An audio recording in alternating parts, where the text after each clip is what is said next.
बेहद खुशी है कि पंजाब में 13 और नए स्कूल ऑफ एमिनेंस का उद्घाटन हो रहा है। उनमें से एक स्कूल में हम आज यहाँ खड़े हैं। सबसे पहले तो मीडिया जो सब लोग साथी आए हुए हैं, मेरी आप सब लोगों से गुजारिश है, आप अच्छे से सारा इसका वीडियो बनाना स्कूल का और दिखाना लोगों को कि अब पंजाब के अंदर कितने शानदार सरकारी स्कूल बन रहे हैं। इस स्कूल में अंदर घुसते ही जब पहली नजर बिल्डिंग पे पड़ती है तो यकीन नहीं होता कि ये सरकारी स्कूल है। और एक बार अगर आप सारे सरकारी स्कूल का चक्कर लगाओ, जिस तरह के क्लासरूम्स हैं, जिस तरह की लेबोरेटरीज हैं, जिस तरह की फैसिलिटीज हैं, मैं चैलेंज के साथ कह सकता हूं कि अगर प्राइवेट में किसी ने ऐसा स्कूल बनाया होता तो बड़े आराम से 10-15 हजार रुपए महीने की फीस रख लेता। इसकी 10,000 से तो ऊपर की फीस होती है अगर ये प्राइवेट सेक्टर में इतना बड़ा स्कूल और इतना शानदार स्कूल होता तो आज हम अपने बच्चों को, गरीबों के बच्चों को, जो बच्चे, जैसा मान साहब ने बताया कि इनके टाइम में तो हम बोरी लेके जाया करते थे और वो बोरी भी फिर वापस घर ले आया करते थे, वहां से लेके कहां पहुंच गए हम लोग कि आज इतना शानदार सरकारी स्कूल जिसमें हमारे मजदूरों के बच्चे, किसानों के बच्चे, रिक्शे वाले के बच्चे, गरीबों के बच्चे, प्लम्बर के बच्चे, इलेक्ट्रिशियन के बच्चे, जिन्होंने कभी सपने भी नहीं देखे थे कि हम कुछ बन पाएंगे। मेरे को याद है दिल्ली के अंदर जब हमारी नई नई सरकार बनी थी और स्कूलों की बहुत बुरी हालत होती थी जैसे पंजाब के स्कूलों की है, तो एक स्कूल में जब हम गए और एक बच्चे से पूछा, हमने कहा भाई तुम तो बच्चे तो देश का भविष्य हैं, तो उस बच्चे का जो जवाब था वो एकदम रुलाने वाला जवाब था। उसने कहा जी देश का भविष्य तो प्राइवेट स्कूल के बच्चे हैं, हम सरकारी स्कूल के बच्चे देश का भविष्य थोड़ी हैं।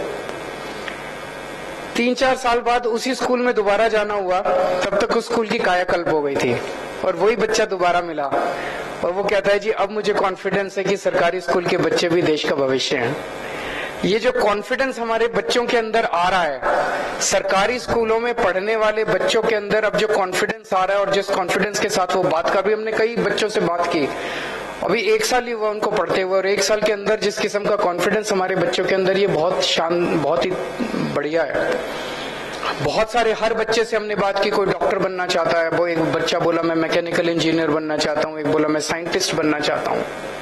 अब बच्चों ने सपने तो देखने चालू किए और उनके सपने जरूर पूरे होंगे क्योंकि उनको भी वही अवसर मिलने चालू हो गए जो पहले अमीरों के बच्चों को मिलते थे, प्राइवेट स्कूलों में पढ़ने वाले बच्चों को मिलते थे।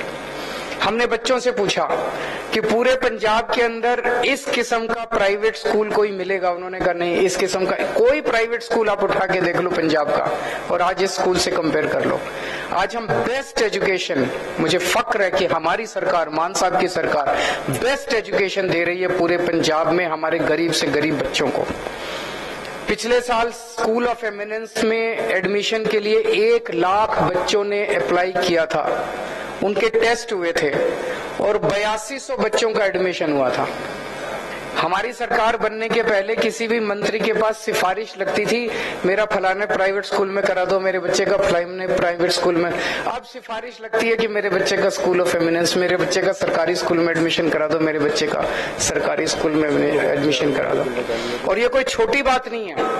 पिछले लगभग हर हफ्ते 10 दिन में मेरा पंजाब आना होता है। 2 सीएम पंजाब के स्कूलों में घूम घूम के स्कूलों को ठीक करने की कोशिश कर रहे हैं। कभी सुना था कोई सीएम जाता था सरकारी स्कूलों के अंदर? कोई सीएम जाके सरकारी स्कूलों का जायजा लेता था कि स्कूल ठीक ठाक चल रहे हैं कि नहीं चल रहे हैं? 2 सीएम सरकारी अस्पतालों के अंदर, मोहल्ला क्लिनिक के अंदर जा जाके वहां का जायजा ले रहे हैं, उनको ठीक करने की कोशिश कर रहे हैं। किसी ने सेहत का अंदाजा लिया था, किसी ने सेहत का जायजा लिया था?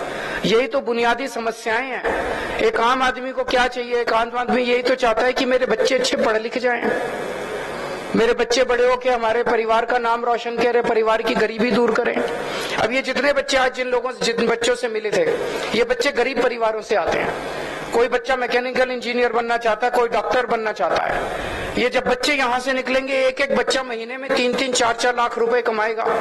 आज उनके माँ बाप 7,000, 8,000 रुपए महीना मुश्किल से कमा रहे हैं। तो जब बच्चा निकलेगा और 3-4 लाख रुपए महीना कमाएगा, उस एक परिवार की गरीबी तो दूर हो गई ना।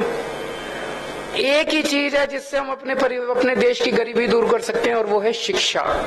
अगर हमने अच्छी शिक्षा दे दी अपने बच्चों को, एक पीढ़ी के अंदर, जब ये बच्चे घर से पढ़ाई पूरी कर करके, एक पीढ़ी में हम अपने लोगों की गरीबी दूर कर सकते हैं। उसी तरह से हमने कल, मुझे बेहद खुशी है, कल हमने 165 मोहल्ला क्लिनिक का उद्घाटन किया। अब पंजाब के कोने कोने में, हर कोने के अंदर पंजाब में एक मोहल्ला क्लिनिक काफी जगह बन गया है, कुछ जगह बाकी है, वहां पे बना रहे हैं। आपको अब कोई चिंता कर, भगवान ना करे, आप सुखी रहो, स्वस्थ रहो, सेहत अच्छी दे भगवान आपको, कभी कोई बीमारी ना हो, लेकिन अगर बीमारी होती है तो खर्चे की चिंता मत करना।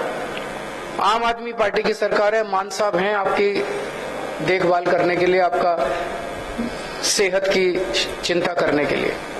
आप लोगों से एक ही गुजारिश है, इतनी मेहनत कर रहे हैं, एक एक पैसा, पहले ये कहते थे सारे नेता पैसा नहीं है, पैसा नहीं है, सरकार घाटे, हमने तो कभी नहीं कहा पैसा नहीं है। 2 ही साल हुए हैं, हम तो सारी चीजें कर रहे हैं, बिजली भी मुफ्त कर दी, इतने मोहल्ला क्लिनिक खोल रहे हैं, इलाज मुफ्त कर दिया, आपके बच्चों के लिए इतने शानदार स्कूल बन रहे हैं। कहां से आ रहा है पैसा? चोरी बंद हो गई, पहले सारा पैसा इनके घर जाता था, अब ये सारा पैसा आपके ऊपर लगता है।